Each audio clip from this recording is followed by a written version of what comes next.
આ દેશની અંદર જનતા ત્રાહિમામ પોકારી ગઈ છે.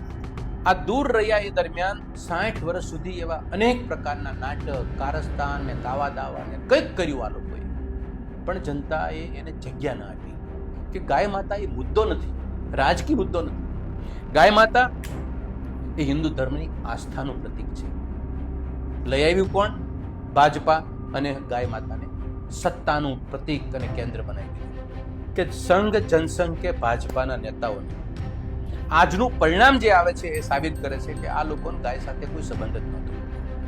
ભારતીય જનતા પાર્ટી સંઘ જનસંઘના પરિવારમાંથી જે આવે છે એ લોકોની માનસિકતા ગાય પ્રત્યે કેવી હતી એ એના મહાનાયકે બતાવી દીધી. એટલે મતલબ લોકોની અને ગાય માતાની બધાની પરિસ્થિતિ સરખી કરી દીધી. એટલે ચેતીએ અને દંભી, ઢોંગી, પાખંડી અને ક્રૂર નિષ્ઠુર માનસિકતાવાળા જે કોઈ આગેવાનો કામ કરતા હોય, સત્તા હોય, એને બહાર ફેંકી દે.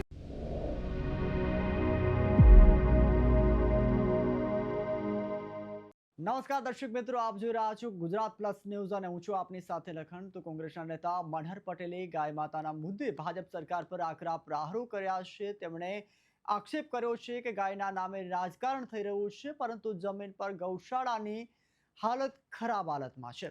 હજુ પણ તેમણે આક્ષેપ કરતા કહ્યું છે કે ત્યારે મનહર પટેલે સવાલ ઉઠાવ્યો છે કે શું સરકાર માત્ર ગાયના નામે રાજકારણનો લાભ લે છે કે પછી ખરેખર પશુપાલકો અને ખેડૂતોના પ્રશ્નો ઉકેલવા માટે કોઈ અસરકારક પગલાં લેવામાં આવે છે. આ મુદ્દે હવે રાજકીય ગરમાવો વધી ગયો છે. એક તરફ સરકાર પોતાના કામકાજના દાવા કરી રહી છે, તો બીજી તરફ વિરોધ પક્ષ પણ સતત નિષ્ફળતાઓ ગણાવી રહ્યું છે. વર્તમાન સમયમાં ભાજપાની સરકારો જ્યાં પણ છે ત્યાં આ દેશની અંદર જનતા ત્રાહિમામ પોકારી ગઈ છે. પ્રશ્નો, પીડા, સમસ્યા અને અનેક પ્રકારની ઉપાધિ સરકારી રાહે એને મળી રહી છે. આ દેશમાં આ ભાજપાની સરકારો બની પહેલા 60 વર્ષ સુધી આ દેશની પ્રબુદ્ધ જનતાએ એમને સત્તાથી દૂર રાખ્યા. આ દૂર રહ્યા એ દરમિયાન 60 વર્ષ સુધી એવા અનેક પ્રકારના નાટક, કારસ્તાન ને કાવા દાવા ને કંઈક કર્યું આ લોકોએ, પણ જનતાએ એને જગ્યા ન આપી. આ સત્તાને લાયક નથી. આ સમજ આ દેશની જનતાની સ્પષ્ટ હતી, પરંતુ સીધી રીતે જનતાને પોતાનો જે વાત છે એ ગળે ઉતારી ન શકે એ કારસ્તાનનો સહારો લીધો, નાટકોનો સહારો લીધો, એવા મુદ્દા ઉઠાવ્યા. એમાંનો એક મુદ્દો છે ધાર્મિક અને ગાય માતાની આસ્થા સાથે જોડાયેલો. ગાયના પ્રતીકને હિન્દુ ધર્મ, હિન્દુ સમાજ એને આસ્થાનું અને એક પૂજ્ય ભાવથી જોવે છે. આ મુદ્દો લઈ અને દેશની મોટી સંખ્યાને અભિભૂત કરી અને એના નામે મત માંગવા માટેનું એક નાટક શરૂ કર્યું. આપણે સૌ આસ્થામાં અને શ્રદ્ધામાં માનનારા લોકો છીએ, વિશ્વાસ મૂકીએ છીએ, અને આ લોકોએ ધીરે ધીરે જનતામાં જગ્યા કરી. પરંતુ ગાય માતા એ પણ વિચારતી હશે કે એક વખત કોઈ એવી રાજકીય પાર્ટીનો જન્મ થશે આ દેશમાં, ભારત જેવા દેશમાં, કે જે મારા નામે રાજનીતિ કરશે, મારા નામે મતો માગશે, મારા નામે સત્તા મેળવશે, મારા નામે સત્તા ટકાવી રાખશે, અને અંતે એ ઘમંડી અને પાખંડી રૂપનું ધારણ કરશે અને મારા પોતાના અસ્તિત્વ ઉપર સવાલો ઉભા કરશે અને અમને ભયસ્થાનમાં મૂકી દેશે. આ કદાચ ગાય માતા આ વિચારતી હશે, કારણ કે આજની તારીખે ગાય માતાની પરિસ્થિતિ સૌથી નાજુક છે અને 80% લોકો આ દેશમાં હિન્દુ જનતા છે અને એના દેશની અંદર હિન્દુના ઠેકેદારો છે, સત્તા સ્થાને છે. અને એ ઠેકેદારો જ્યારે સત્તા સ્થાને આવ્યા ત્યારે સૌથી પહેલું વચન ગાય માતાને રક્ષાનું આપ્યું હતું. કતલ ન થાય, હત્યા ન થાય, આવા વચનો આપી અને જનતા અભિભૂત થઈ અને મત આપ્યો છે. આ મેં વાત બીજી વખત, ત્રીજી વખત કરી રહ્યો છું કે ગુજરાતની કે દેશની જનતાની સામે કે ગાય માતા એ મુદ્દો નથી, રાજકીય મુદ્દો નથી. ગાય માતા એ હિન્દુ ધર્મની આસ્થાનું પ્રતીક છે. લઈ આવ્યું કોણ? ભાજપા અને ગાય માતાને સત્તાનું પ્રતીક અને કેન્દ્ર બનાવી દીધું. થોડીક આપણે આપણામાં વિચારવાની જરૂર છે કે રાજનીતિજ્ઞ પરિસ્થિતિની અંદર કોઈ મુદ્દો આ લોકો પાસે નહોતો અને આ મુદ્દો એને મૂક્યો છે.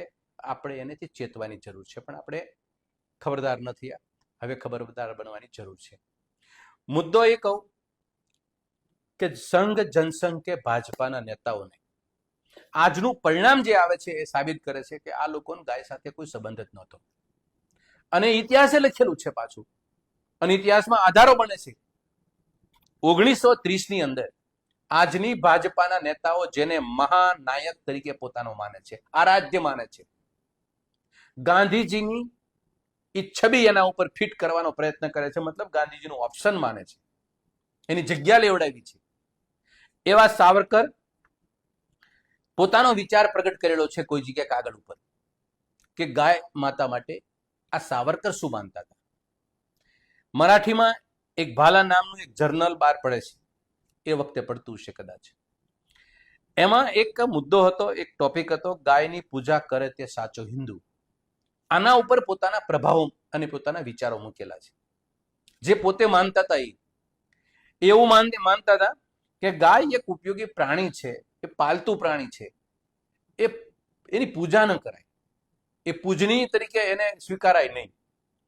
ગાય સંપૂર્ણ બુદ્ધિહીન છે, એમ પોતાના ગોબરમાં આળોટતી હોય છે, એને ઈ પણ ભાન નથી. ગાયને માતા તરીકે સ્વીકારવી અને માતા માનવી એ માનવ જાતિ માટે નીચો દરજ્જો લઈ જવા જેવી બાબત છે. અને જો આપણા દેશનું સૈન્ય જો ભૂખ્યું રહેતું હોય તો સૈન્ય માટે ગાયને કાપીને એને ખોરાક આપવો. આ નિર્દય, નિષ્ઠુર અને ક્રૂર માનસિકતા ધરાવનારી વ્યક્તિના શબ્દો છે. એ ક્રૂર માનસિકતા ધરાવનારી વ્યક્તિ આજની ભાજપાના મહાનાયક છે. આ કાગળ ઉપર લખેલી વાત મેં તમને કીધી. હવે મુદ્દો એ કે ગાયકો આજે પરિસ્થિતિ શું થઈ? આજે જે મહાનાયક જે બોલે છે, જે વિચારતા હતા, એ જ સ્થિતિ આજે છે મતો લીધા પછી, સત્તા મેળવ્યા પછી, કે ગાય કો કાટના, गाय के नाम पर किसी को काटना, गाय के नाम पर देश को बांटना. આ વાસ્તવિકતા અત્યારે જોવા મળે છે. ભારતીય જનતા પાર્ટી સંઘ જનસંઘના પરિવારમાંથી જે આવે છે એ લોકોની માનસિકતા ગાય પ્રત્યે કેવી હતી એ એના મહાનાયકે બતાવી દીધી. અને એ મહાનાયકે બતાવી દીધી પછી 1930ની અંદર, અને આ છેલ્લા 30 વર્ષમાં ગાય એ ચૂંટણીમાં રાજનીતિનો મુદ્દો બનાવી અને મતો મેળવી લીધા. એ સાચા હતા કે આ સાચા હતા? પણ સાચા બંને એ રીતે હતા કે ગાય સાથે માત્ર ને માત્ર સત્તા મેળવવા માટેનું કેન્દ્ર છે.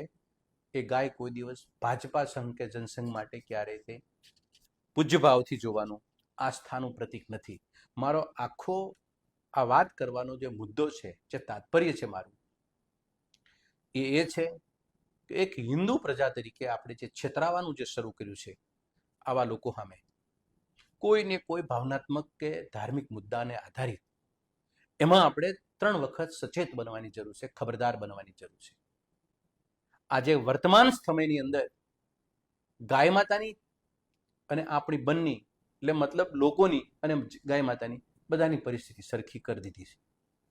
એટલે ચેતીએ અને દંભી, ઢોંગી, પાખંડી અને ક્રૂર નિષ્ઠુર માનસિકતા વાળા જે કોઈ આગેવાનો કામ કરતા હોય, સત્તા હોય, એને બહાર ફેંકી દઈએ.